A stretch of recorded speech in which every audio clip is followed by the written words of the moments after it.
Hi, and welcome to our talk. We're really excited to share with you what we've prepared today and have really enjoyed the last couple of months sharing in community about how we've been able to come together with other Black women and make it through our doctoral experiences. The title of our talk today is Black Women in the Academy, a Seat That Serves All.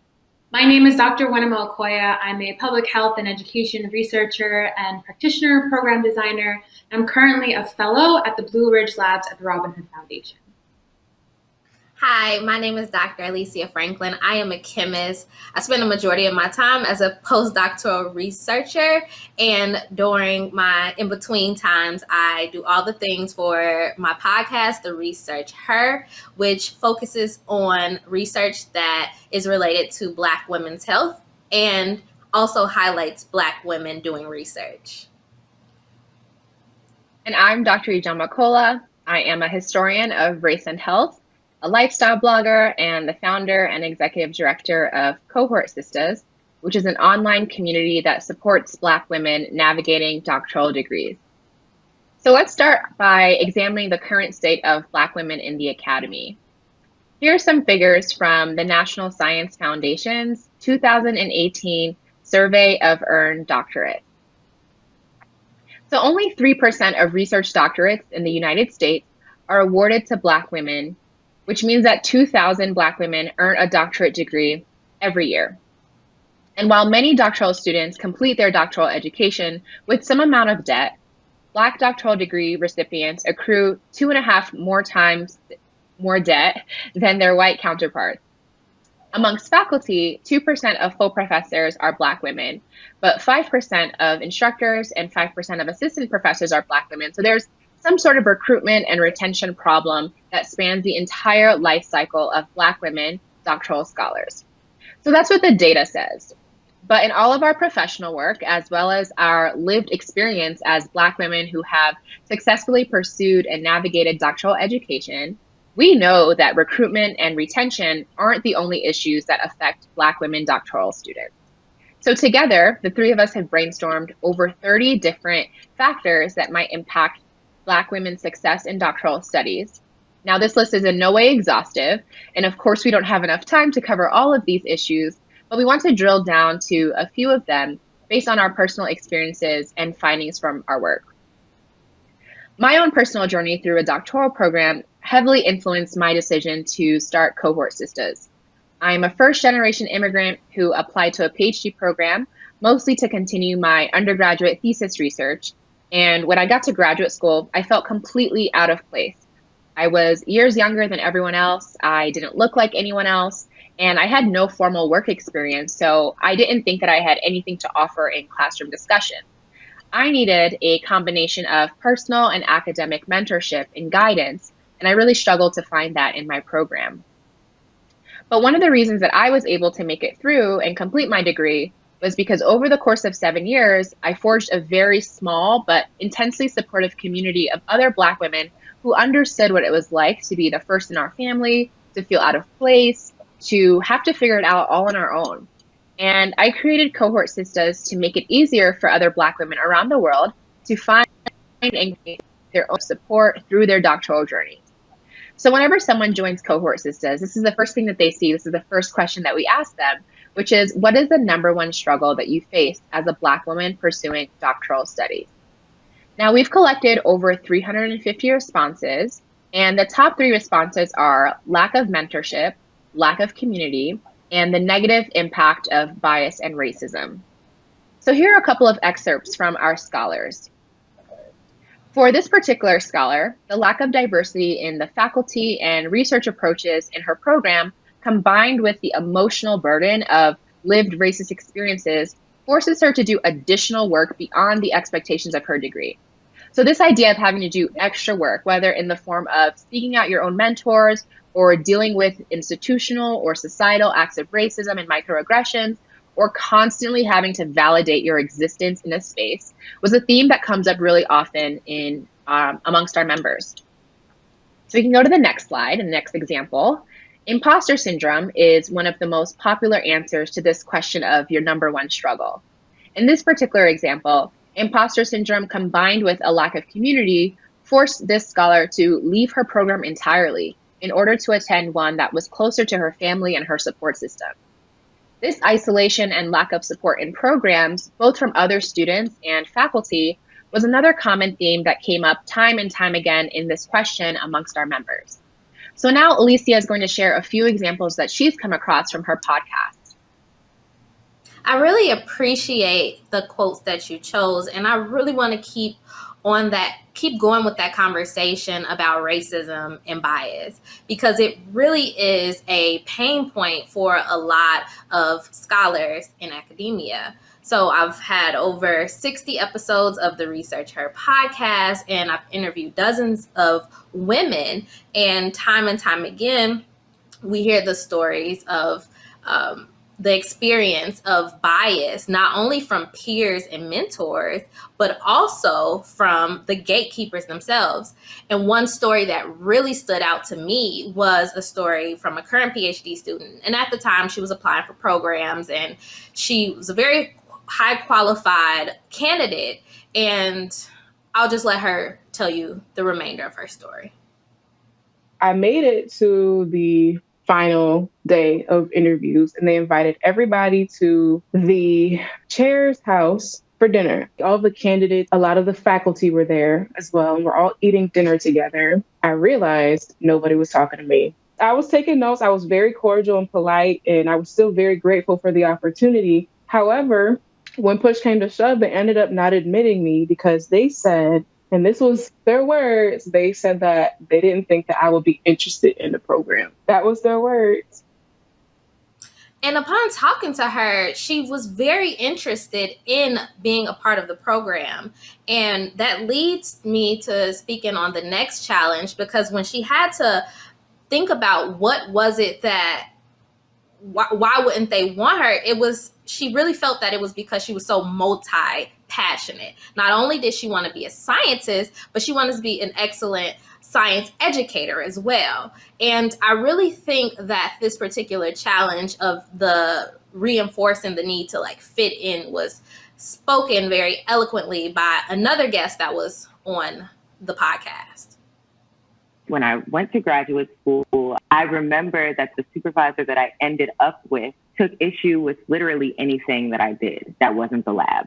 There were so many times that the challenge was I felt like there was not room made for all of me in my studies, for all of the ways that I needed to develop to be what I was saying that I wanted to be. It was instead them trying to fit a square peg in a round hole and fit all that I was in what their perception of a scientist was. And that wasn't enough for me. Yes, and it shouldn't be, but there is this idea in the academy that you must fit in, or more specifically, you must focus, or this, what I like to call reinforcing this assembly line living. Like, you can only do this one thing, and that one thing is your academic life. So you can't look too far to the right, you can't look too far to the left. And it's almost like if it's not related to publications or writing a grant, you can just forget about it because you need to only focus on those things. So I've felt all of the same pressures as the guests that have been on the podcast have, including this last point, which is, it almost feels as if there is this constant gaslighting from the institution saying that they're promoting this collaborative space, when really what it feels like is the reinforcement of a competitive environment. And I remember my first day of orientation, and I'm very overwhelmed. I'm a Black girl from the South Side of Chicago, and my peers are introducing themselves, and I knew since I was 4 years old that I was gonna be a scientist. And I'm like, I just found out 4 months ago that I could do this thing, and I'm here, and it just was overwhelming. So I remember the leader of that particular session of the orientation saying, look to your left, look to your right. One of you all are going to leave here without a PhD. And in my head, I'm like, well, can I start my first day before I feel like I don't belong? And I'm looking at a room full of Asian and white men, and I'm like, well, what doesn't belong here? and you still, all these things play out in your head. So most of the things that we've spoken to today so far are with regards to showing that there needs to be a change in the academy and in the system. And we would like to share some of the ways we feel that that you can consider for your space. Yes. Thank you so much, Alicia and Ijama, for sharing your stories and the stories of other people, like other Black women in particular, because I think it's particularly healing to hear from other people like ourselves, and those stories can be really, really super impactful. So I'm going to be talking today about problems and solutions. So we've talked a little bit. Let me go back a little bit. We've talked a lot about the issues themselves, and I appreciate, particularly as a Black person who has an oral history, hearing stories, and that being the way that we've chosen to kind of uplift what we're talking about. But we wanted y'all to walk away with some concrete things that you can do in your colleges and universities to support Black women and in turn support all students, right? So securing their sense of belonging, making sure that there are actually actionable steps that can be put into place. So a lot of people say that we need to dismantle structural racism, but that's a lofty goal and it's not time-bound. And while we agree that these issues are related to systemic oppression, we believe that there are a few ways that higher education can begin to immediately and concretely address these issues that we have seen, and we think that could improve the academic culture for all students, not just Black women. So the first issue, and let me just zoom into that, that we want to go through is lack of culturally responsive mentorship. So mentorship is something that both Ijama and Alicia talked about, and they found in their own stories. I've seen it in my stories. But I point out that it needs to be culturally responsive. So what can colleges and universities do? So students say that they both struggle to find mentors that look like them and faculty who are invested in their personal and professional development. Colleges and universities can create realistic plans and change the way faculty are held accountable. What if mentorship was as important in the tenure process as research? Think about that for a second, right? And the second issue, if I can go to the next slide, is around lack of culturally already said that. Let me refresh here. Is around lack of community. So I think community is what we found in each other. So Ijama and I were in our program together. We met Alicia after a program, but this community in of ourselves and connecting with other people who have similar experiences is healing and is really what is needed to move forward. So connecting students to both resources and spaces internally and externally. So spaces like Cohort Sisters, like the Researcher podcast, like the Well, which is a space that I've held for educators of color. Bringing those onto campus. If you don't have those resources on campus, then building space in existing infrastructures, like seminars on campus, to allow Black women and other students to connect with students who are like them and share their characteristics. Last but not least, we talked about this one, and this one comes up a lot. The term imposter syndrome is one that both Alicia and Ijama have found in their work, but it really links back to this lack of psychological safety and sense of belonging. So not only are people of color, particularly Black women, feeling like they don't belong, but they're traumatized by this environment. So how can we make it so that academia, so that these spaces feel like places where we can show up as our whole selves? So every time we talk to Black women and students from other marginalized groups, they talk about not feeling as though that place was designed for them. So colleges and universities can really begin to think about how to use existing infrastructures. Again, not reinventing the wheel. We have research talks. Every college and university has research talks. What about having talks for someone to share their blog or their podcast or a program that they've designed? Rather than just making space for research, our spaces have not been designed for folks like us. And we kind of want to wrap up here by summarizing and sort of bringing it all together. So while these are some concrete some concrete steps we think that you can take immediately, we wanted to summarize it in a way that was digestible. So I'll just pause here to let people kind of absorb what's here. So concrete steps that can be implemented tomorrow and are really, really easy to implement. So in summary, we'd wrap it up in this way. So designing spaces with Black women, right? So spaces that were not necessarily designed for us in the first place, but involving us in the process is one way to prevent yourself from falling into the pitfall that we've all fallen into. So all spaces are designed, and design is intentional. And if we can be intentional in designing spaces with Black women, getting their input early on in the process, then we can kind of address all of these issues at the same time. These spaces have been designed for straight, cis, able-bodied white men in most cases, and then we find ourselves trying to fit ourselves into these spaces. But if we can be involved in the process, give feedback early on and not just trying to fit ourselves in, we can see these systems and these spaces changing to adapt to us, not the other way around, which can be sort of traumatic. And the next point, would you like to talk about that, Dr. Franklin? Yes, I'll go ahead.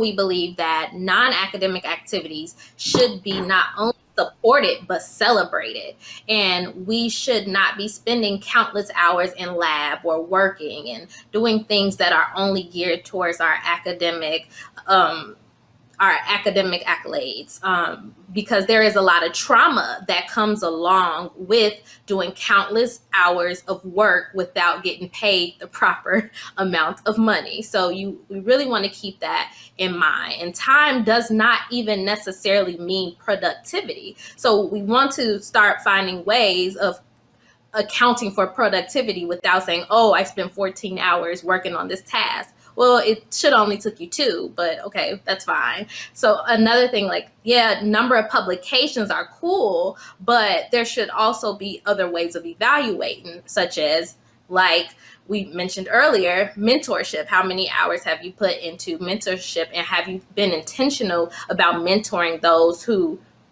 aren't necessarily in your comfort area? If you are someone who, so mentoring outside of what you are necessarily comfortable with. Right. Along those lines, faculty can also better model healthy work-life balance. And as Alicia said, non-academic achievements should really be celebrated alongside grant awards and publications.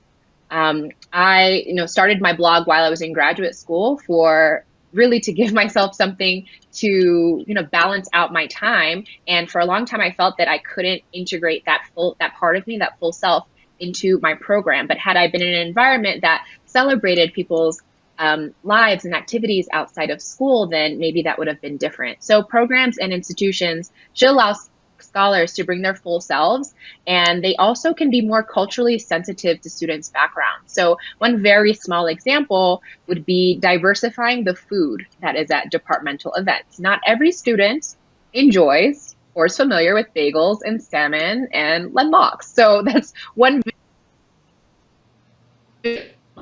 by attuned students' cultural backgrounds and needs. Those small changes can really affect and make Black female students, but also all students, feel more comfortable and more welcome in these spaces.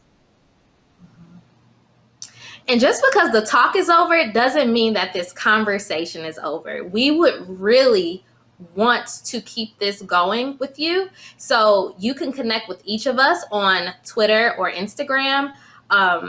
If you want to continue the conversation on your own handle, you can use our hashtag, which is, you can see it on the slide. We also provided here our handles. And if you use the hashtag Black Women in the Academy, one of us will see it, and if it's appropriate, we'll go ahead and chime in. But we are very grateful that you took the time out to listen to our talk, and hope that you will continue this conversation with us outside of this talk.